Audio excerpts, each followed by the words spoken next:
driver turned to skydiver, then to survivor, dive. Pernikahan putra sulung Presiden Jokowi Gibran Rakabuming dengan Selvi Ananda telah mencuri perhatian seluruh penduduk di tanah air. Beberapa bulan sebelum pesta pernikahan ini terlaksana, semua media berlomba menelusuri kebenaran berita bahagia ini. Mulai dari sosok Selvi yang sederhana, rencana pernikahan, biaya pernikahan, hingga urusan desain undangan. Hal ini wajar karena Gibran menikah ketika menyandang gelar anak presiden. Tidak hanya pernikahan Gibran yang menyedot perhatian masyarakat Indonesia, pernikahan anak-anak presiden dan mantan presiden lainnya juga sempat meramaikan headline media massa baik di dalam negeri maupun luar negeri. Inilah pernikahan putra-putri presiden dan mantan presiden Indonesia. But I'm gonna survive. Oh, these are beautiful times.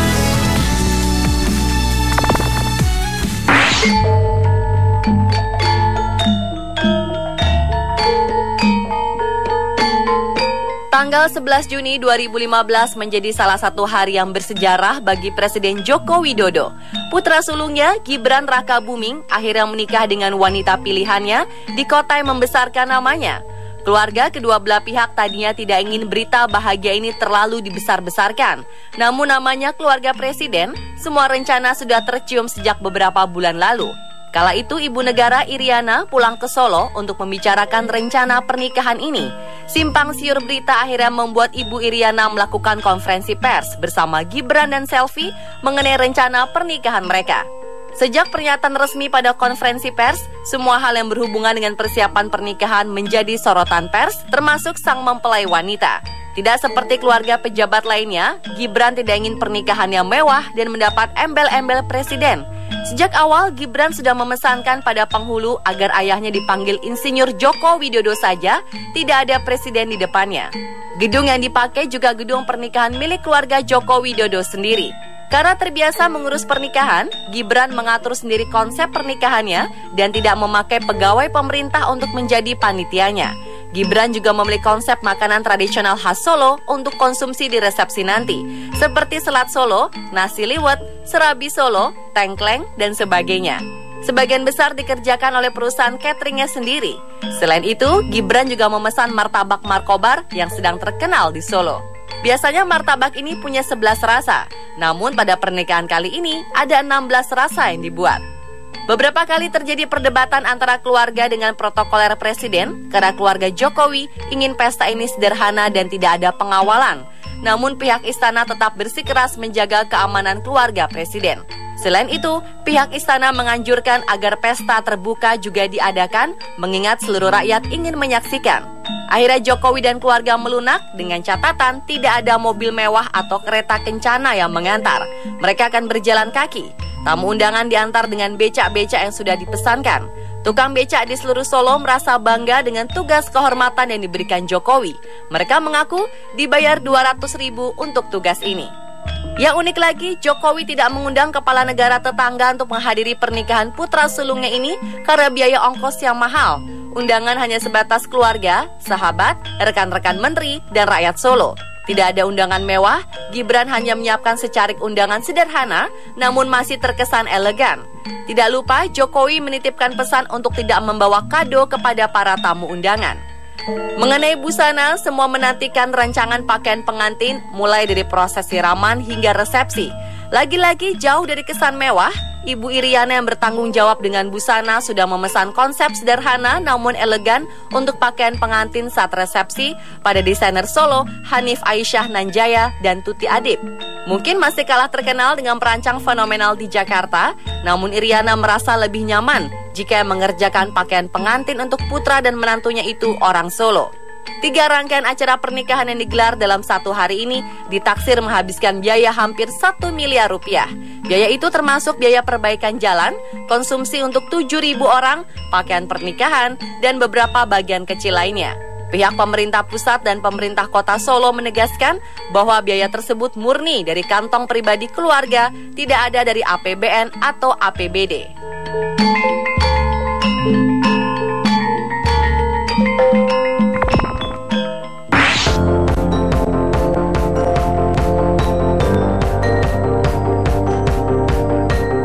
Mendahului Jokowi, mantan Presiden Susilo Bambang Yudhoyono atau kerap disebut SBY pun memanfaatkan momen saat menjabat presiden dengan menikahkan anak sulungnya.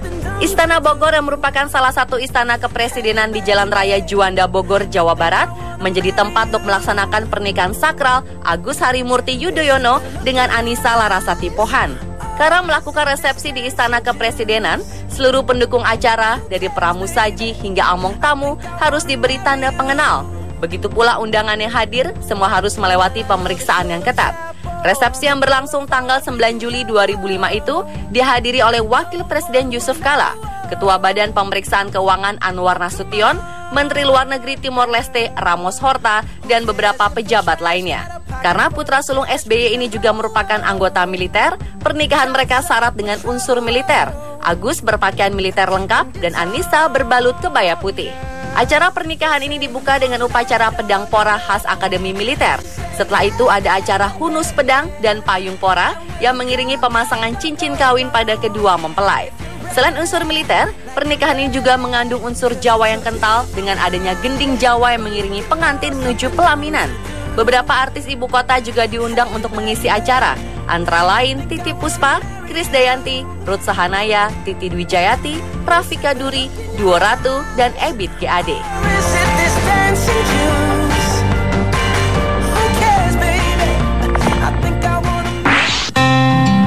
Forever could never be long enough for me. 6 tahun setelah pernikahan putra sulungnya, SBY kembali menggelar pernikahan putranya yang kedua. Ketika itu SBY juga menjabat sebagai presiden untuk kedua kalinya. Edi Baskoro Yudhoyono atau Ibas menikah dengan Siti Ruby Alia Rajasa, salah satu putri Menteri Koordinator Perekonomian Hatta Rajasa di bawah kabinet ayahnya saat itu. Pernikahan ini lebih megah daripada pernikahan putra SBY yang pertama. Pada kesempatan yang kedua ini, keluarga SBY memanfaatkan Istana Cipanas menjadi lokasi akad nikah Ibas dan Alia, sedangkan resepsinya diadakan di Jakarta Convention Center. Ada 1.000 undangan yang datang ke Istana Cipanas, sedangkan pada resepsinya bisa mencapai 2 kali lipatnya. Resepsi pernikahan yang mengambil tempat di Jakarta Convention Center ini sempat membuat pameran buku yang juga berlangsung di sekitar lokasi harus sepi pengunjung karena sterilisasi pengunjung. Banyak yang menebak-nebak biaya pernikahan putra kedua SBY ini, ada yang memperkirakan 12 miliar, ada juga sampai menyebut angka 40 miliar. Panitia pernikahan Ibas dan Alia kemudian menjelaskan secara gamblang bahwa total pernikahan mencapai 20 miliar rupiah. Biaya ini mencakup seluruh ritual pernikahan, mulai dari siraman, akad nikah di Istana Cipanas, hingga resepsi di Jakarta Convention Center. Now that the wait is over.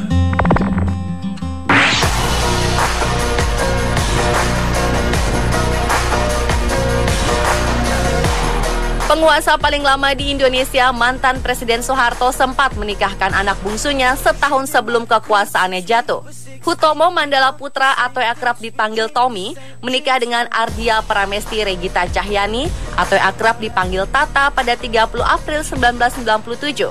Pesta pernikahan ini langsung mendapat sorotan media baik di dalam negeri maupun di luar negeri. Pernikahan yang agung dan mewah ini dilaksanakan di Pendopo Agung Sasono Utomo Taman Mini Indonesia Indah. Tidak diketahui dengan rincian berapa biaya pernikahan pasangan ini. Namun Tommy memberi mas kawin kepada Tata seperangkat alat sholat dan 99 gram emas. Seluruh anggota keluarga Presiden Soeharto terlihat langsung dalam acara pernikahan Tommy. B.J. Habibie yang pada waktu itu menjabat sebagai Menteri Negara Riset dan Teknologi, dan Ginanjar Kartasasmita yang menjabat Menteri Negara Perencanaan Pembangunan Nasional bertindak sebagai saksi pada akad nikah. Namun sayang, pernikahan ini harus berakhir karena Tata menggugat cerai Tommy pada September 2006. Kedua pasangan ini resmi bercerai.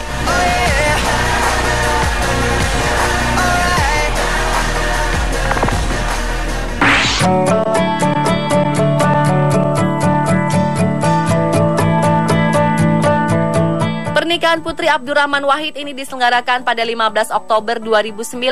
Akad nikah dilangsungkan di Masjid Al-Munawaroh yang ada di depan rumah Gus Dur di Jalan Warung Silah, Jagakarsa, Jakarta Selatan. SBY yang ketika itu menjabat sebagai presiden bertindak sebagai saksi didampingi oleh Yusuf Kala. Ada yang unik pada pernikahan ini karena Faris, panggilan akrab suami Yeni, memberikan mas kawin berupa sapi sebanyak 40 ekor kepada Yeni. Sapi ini memiliki arti agar keturunan mereka diperbanyak. Selain itu, keduanya berencana membuat peternakan sapi setelah menikah nanti.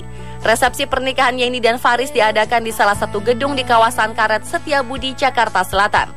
Kebaya akad nikah Yeni dirancang oleh desainer Ami Atmanto dengan penuh tabur berlian Swarovski.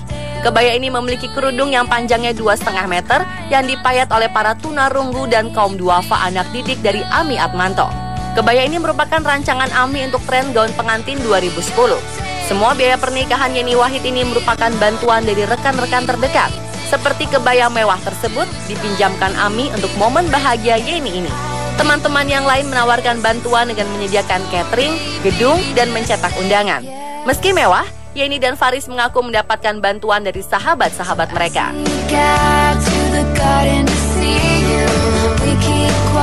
Pemirsa, itulah beberapa kisah pernikahan putri presiden dan mantan presiden Republik Indonesia. Beragam nuansa dan konsep, namun tetap memiliki arti yang dalam bagi keluarga tersebut.